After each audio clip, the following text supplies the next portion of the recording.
In 1846, an Indiana doctor sold his entire herd of fat cattle, every head at $7.50, to buy a single ounce of quinine. That is the reality nobody talks about when they talk about the Wild West. The frontier wasn't just dangerous because of outlaws or weather or distance. It was dangerous because the men who were supposed to heal you were, in many cases, going to make things considerably worse. And the people who actually knew how to keep a man alive, the healers who had been working this land for thousands of years, were being ignored, mocked, and eventually outlawed. When a settler on the 1840s frontier came down with a hard fever, the choice in front of him was not a comfortable one. On one side stood the licensed doctor, and on the other stood whatever he could find growing along the riverbank. The licensed doctor practiced what they called heroic medicine. The name tells you something. The idea was that disease was an enemy to be conquered through force, and the tools reflected that philosophy. The primary weapon was calomel, mercurous chloride, a heavy mineral compound administered in doses nobody bothered to measure precisely. Calomel caused acute mercury poisoning. A man's gums would swell, his teeth would loosen, and in severe cases his jawbone would begin to decay. If the fever didn't respond, the doctor would drain pints of blood with a steel lancet. One of the era's most respected physicians, Dr. Daniel Drake, recommended cutting the jugular vein directly if blood failed to flow from the arm, even when the patient was already cold and weak. For localized pain, doctors practiced counter-irritation. Chemical blisters peeled sections of skin away, or burning cotton coils were pressed directly onto raw flesh. The logic was that drawing inflammation outward would relieve it internally. The result in most cases was a man who was now suffering from two things instead of one, and all of this cost money that most frontier families didn't have. That ounce of quinine, 1 ounce, ran between $6 and $8 at a time when a day of field labor paid a man $1. The doctor's house call itself ran 25 to 50 cents, often paid not in cash but in goods, because cash was scarce. People weren't turning away from licensed medicine because they were ignorant. They were turning away because they had watched what it did. What they turned toward was something that had been developing on this continent for several thousand years.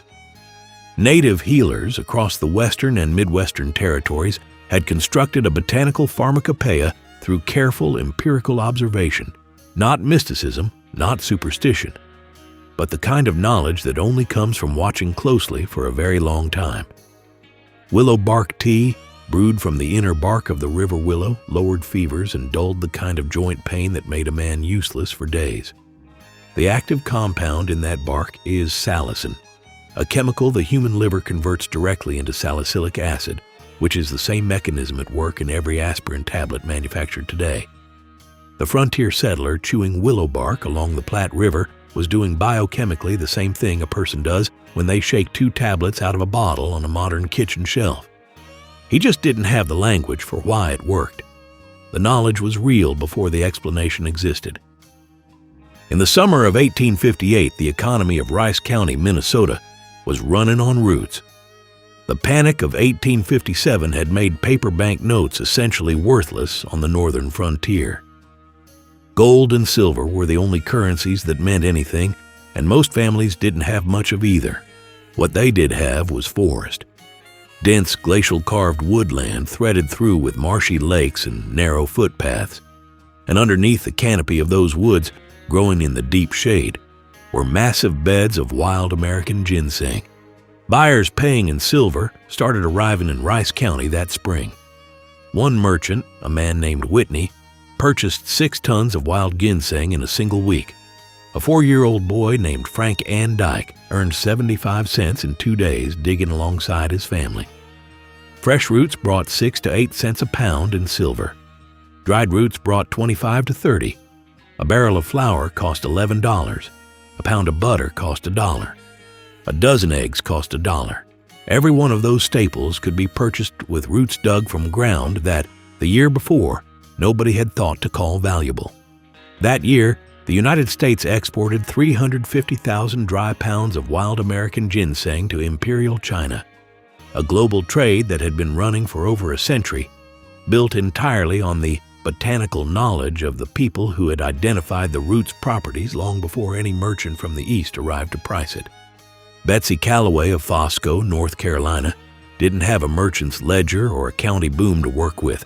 She dug ginseng in the Blue Ridge Mountains on her own terms, moving through the rugged coves of the southern Appalachian chain where the root grew in the deep shade of vertical forest ridges.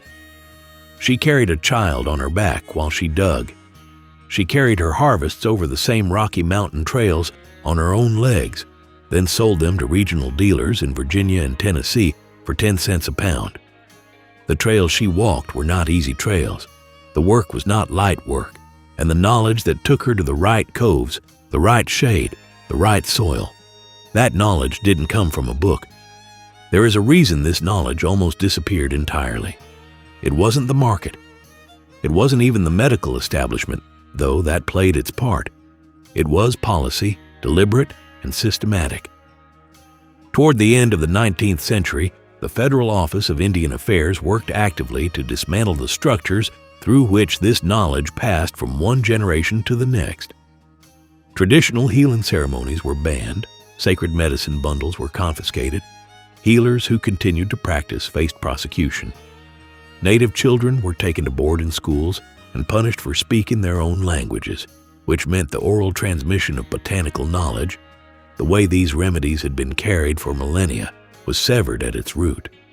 At the same time, white entrepreneurs were building fortunes by exploiting the public's romanticized image of what they were erasing.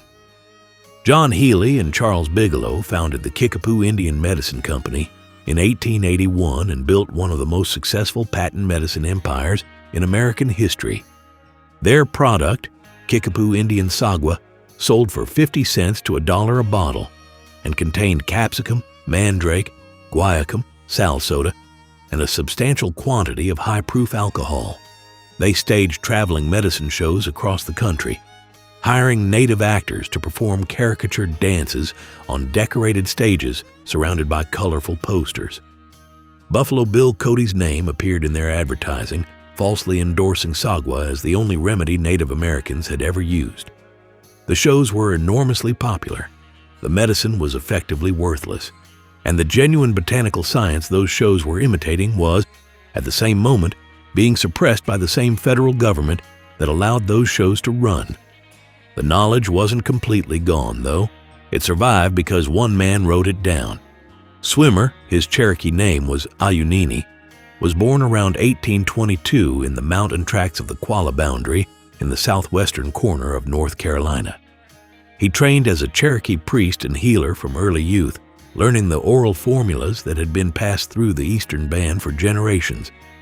He never learned to speak English. He wore traditional turbans and moccasins his entire life, not as performance but as identity.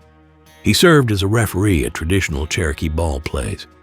He enlisted in the Confederate Army in 1862, Second Sergeant, Cherokee Company A of the 69th North Carolina, to defend the mountain land his people had held through removal and war and every pressure the century had brought against them. What Swimmer carried with him, in a leather-bound notebook filled with hand-drawn characters, was the preserved memory of his entire medical tradition. Sequoyah had completed the Cherokee syllabary in 1821, an 85-character writing system that allowed Cherokee speakers to become literate in their own language within days of learning it. Swimmer used that syllabary to write down over 600 sacred oral formulas covering everything from snakebite treatment to childbirth. The notebook was 351 pages. Every page was a formula that, without him, would have existed only as long as the human memory holding it. In 1887, a Smithsonian ethnologist named James Mooney arrived in North Carolina to document what the federal government was simultaneously trying to erase. Mooney had grown up in Indiana, taught himself ethnology, and spent years in the field with the Eastern Band of Cherokee.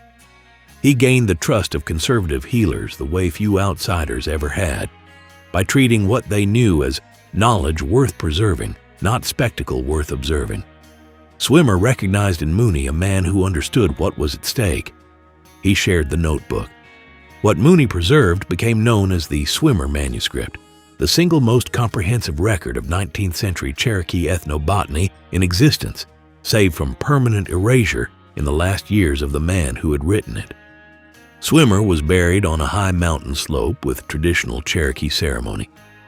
He had spent his whole life making sure that what he knew would outlast the years that were trying to erase it. Yarrow is the last thing worth understanding, because Yarrow is the place where the story comes full circle in the strangest way. The Haudenosaunee, the people of the Longhouse, the Iroquois Confederacy, used yarrow to staunch hemorrhage and treat dysentery.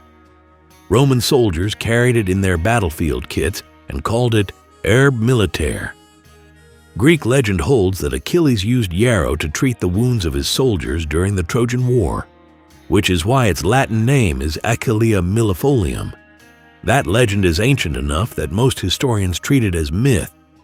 Modern laboratory assays have confirmed that yarrow contains millefolide and achillinin, compounds that cause rapid blood vessel constriction and exhibit genuine hemostatic properties. The legend was right. The compound that stops a bleeding wound in seconds is real, and it has been in that plant every time anyone ever picked it. Methanol extracts of yarrow actively inhibit Salmonella typhimurium and Helicobacter pylori in controlled laboratory conditions. The Haudenosaunee gathered it along the riverbanks and marshy woodlands of their territory, terrain that required navigating wet underbrush and seasonal flooding to reach, because they had observed, over generations, exactly what it did. They didn't have the assay. They had the observation, held carefully for a very long time. The things that kept people alive on the frontier were, in many cases, the things that had always kept people alive on this land. The people who knew them best were the ones least likely to be asked. What this story is really about is not medicine. It is about what gets dismissed when the wrong people hold the knowledge, and what survives when someone decides the knowledge matters more than who carries it. Some things survive because they work. Tell me in the comments, did your family use any kind of home remedy growing up? Something passed down that the doctor never mentioned? I want to know what it was.